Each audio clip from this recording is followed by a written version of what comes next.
Hello दोस्तों, मैं अमन। आज हम लोग डिस्कस करने वाले हैं हमारा नया चैप्टर। 3 चैप्टर हम लोग डिस्कस कर चुके हैं। आज चौथे चैप्टर की बारी है जिसका नाम है मानव रोग।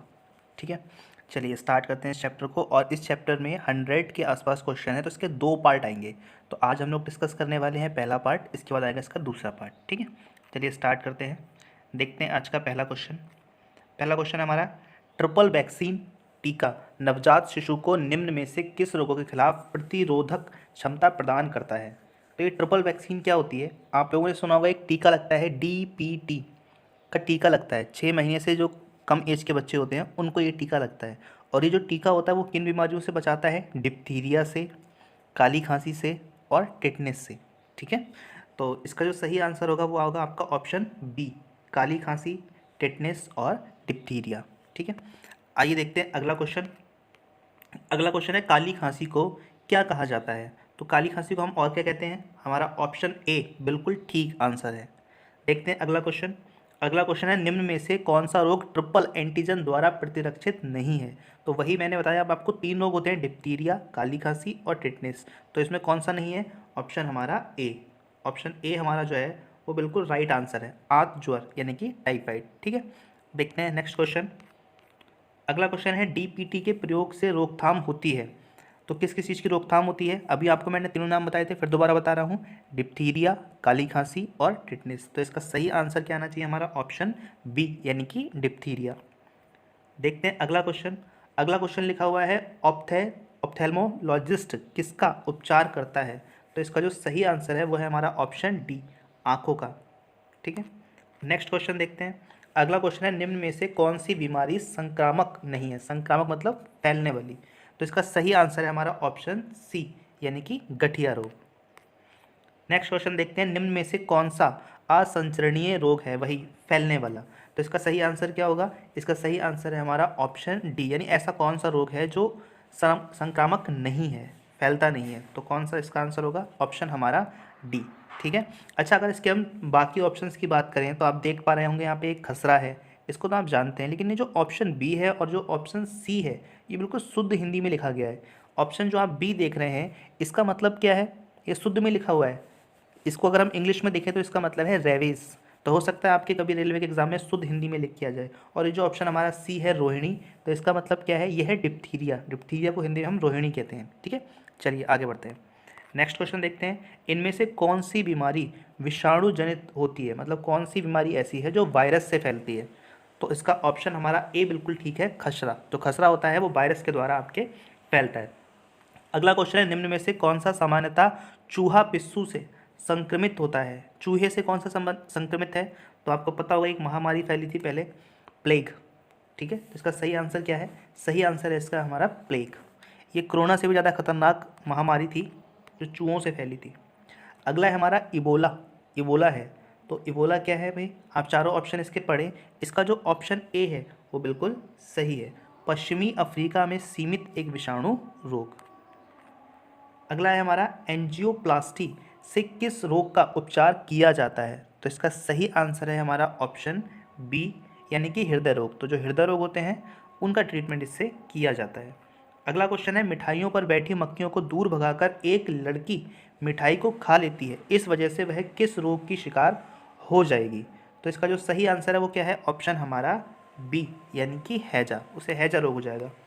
अगला क्वेश्चन है हमारा, मलेरिया परजीवी का प्राथमिक परपोषी है? तो इसका सही आंसर है ऑप्शन सी। ये आप सब लोगों ने पढ़ा होगा कि जो मादा मच्छर होता है या जो मादा एनोफिलिस होती है उसके द्वारा ही मलेरिया रोग फैलता है। अगला क्वेश्चन देखते हैं, इनमें से कौन सी बीमारी सामान्यतः मच्छरों द्वारा फैलती है? तो ये तो बहुत आसान है, आप सबको पता है, ऑप्शन हमारा ए यानी कि मलेरिया। अगला क्वेश्चन देखते हैं, निम्न में से कौन सा विषाणु जनित रोग है? तो ये आप लोगों ने याद करे होंगे कि वायरस से कौन से रोग फैलते हैं, बैक्टीरिया से कौन से रोग फैलते हैं, प्रोटोजोआ से कौन से रोग फैलते हैं। तो ये आपको याद होने चाहिए। ठीक है, तो इसका आंसर आप लोग बताएं। इसका सही आंसर है हमारा ऑप्शन डी यानी कि एड्स। पढ़ा होगा आपने कौन से वायरस से फैलता है? HIV वायरस से। अगला है, एड्स का विषाणु शरीर में को नष्ट कर देता है। तो ये किस चीज़ को नष्ट करता है?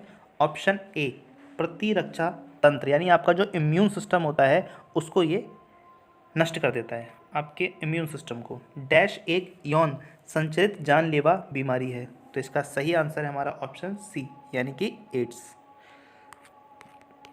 अगला क्वेश्चन देखते हैं, पीलिया किससे संबंधित रोग है? तो पीलिया का आपको पता ही है, पीलिया जो होता है वो कब होता है? जब हमारा जो लीवर होता है, लीवर में प्रॉब्लम होती है तब पीलिया रोग होता है। तो इसका सही आंसर क्या होगा? यकृत, यकृत यानी कि लीवर। अगला क्वेश्चन है, रक्त में यूरिक अम्ल की अधिकता का लक्षण है? तो इसका वही आंसर है आपका बी यानी कि गठिया। नेक्स्ट क्वेश्चन देखते हैं। नेक्स्ट क्वेश्चन हमारा, गठिया एक बीमारी है जो डैश को प्रभावित करती है? तो गठिया जो किसको प्रभावित करती है? ऑप्शन हमारा ए यानी कि जोड़। आपने सुना होगा गठिया में जो जॉइंट्स होते हैं उनमें बहुत ज़्यादा पेन होता है। ठीक है। अगला है, मनुष्यों में रोग संचरित करने वाले कीटों को क्या कहते हैं? तो इसका सही आंसर है हमारा ऑप्शन ए, रोगाणु वाहक। ठीक है, आगे बढ़ते हैं। अगला है हमारा, निम्नलिखित में से कौन सा खाद्य जनित रोग नहीं है? तो खाद्य जनित रोग कौन सा नहीं है? हमारा ऑप्शन सी, इन्फ्लुएंजा। तो जो इन्फ्लुएंजा होता है वो हमारा खाद्य जनक रोग नहीं होता है। ठीक है, ये एक प्रकार का फ्लू होता है, फ्लू। ठीक है, आगे बढ़ते हैं। अगला क्वेश्चन है, मधुमेह सामान्यतः किसका परिणाम है? तो जो डायबिटीज़ होती है वो किस चीज़ का परिणाम है? ऑप्शन ए बिल्कुल ठीक है, कम इंसुलिन स्त्राव, यानी जो इंसुलिन है वो कम रिलीज होता है, इसलिए हमें मधुमेह रोग होता है। नेक्स्ट क्वेश्चन देखते हैं, इनमें से कौन एक संक्रमित रोग नहीं है? तो आप चारों ऑप्शन देखें तो इसका सही आंसर है हमारा ऑप्शन डी यानी कि मधुमेह। अगला है, जल से भय किस रोग का लक्षण है? तो इस रोग में जो पेशेंट होता है वो जल से डरता है, तो ये पता है आप सब लोगों को। इसका सही आंसर है ऑप्शन सी यानी कि रेबिस। अगला देखते हैं अगला क्वेश्चन, प्रोटीन की कमी से होने वाले रोग की पहचान कीजिए। तो कौन सा रोग ऐसा है जो प्रोटीन की कमी से होता है? ऑप्शन हमारा डी, क्योंकि हमने लास्ट वीडियो में विटामिन पढ़े थे तो आपको पता है ऑप्शन ए, बी और सी तीनों विटामिन की कमी से ही रोग होते हैं।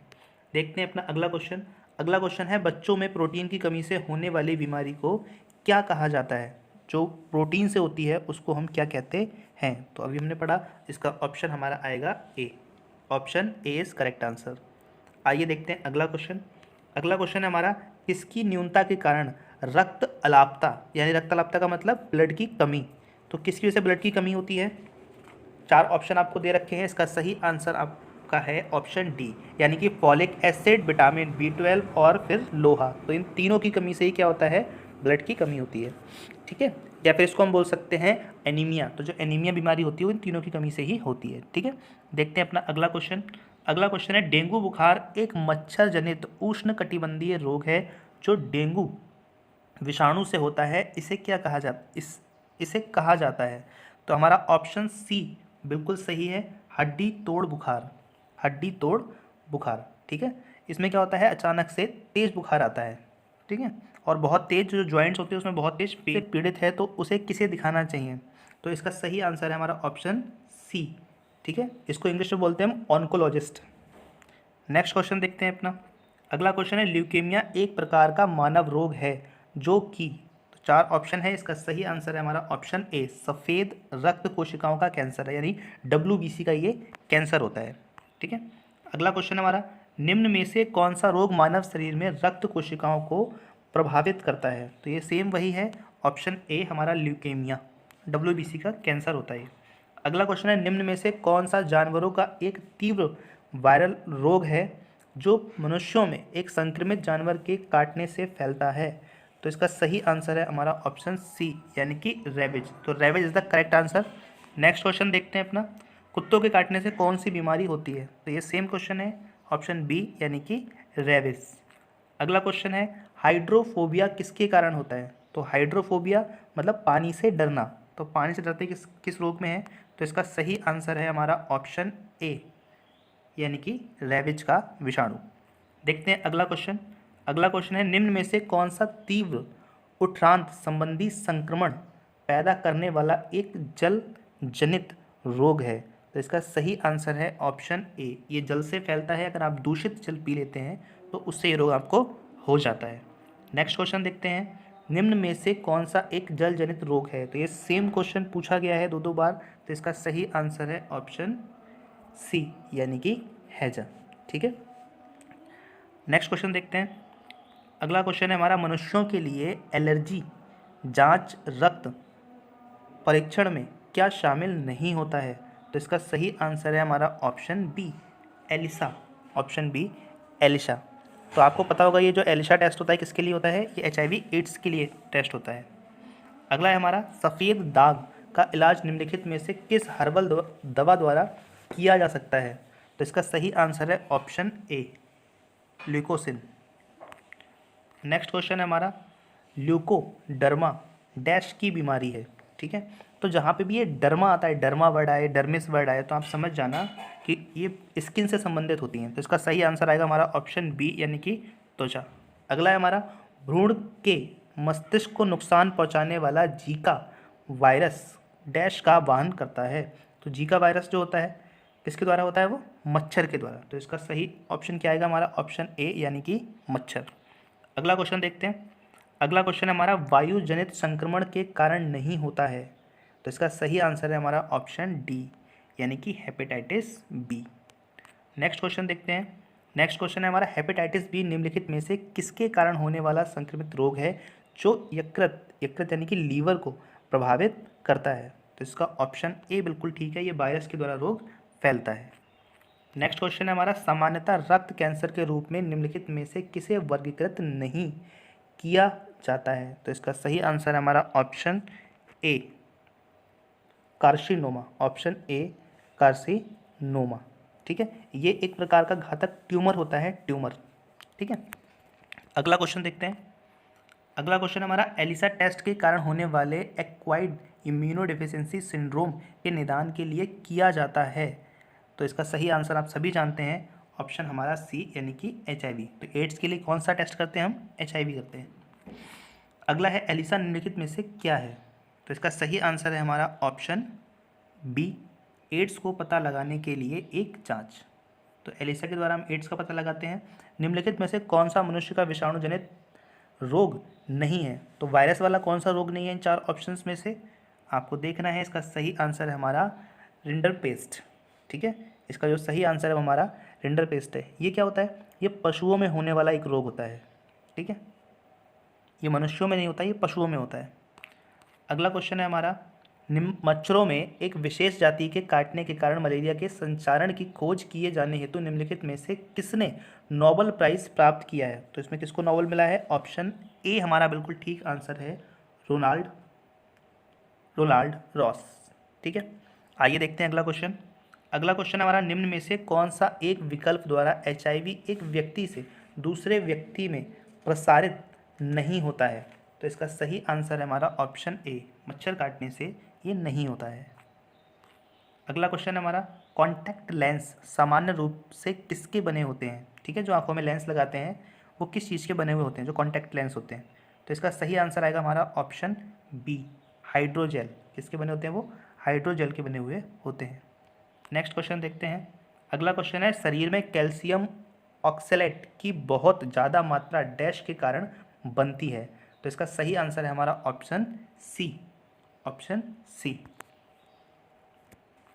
अगला क्वेश्चन हमारा कुष्ठ रोग को और किस नाम से जानते हैं। तो इसका सही आंसर है हमारा ऑप्शन बी, इसको हम हैंसेन नाम से भी जानते हैं, हैंसेन रोग भी इसको हम कहते हैं। ठीक है, अगला क्वेश्चन देखते हैं।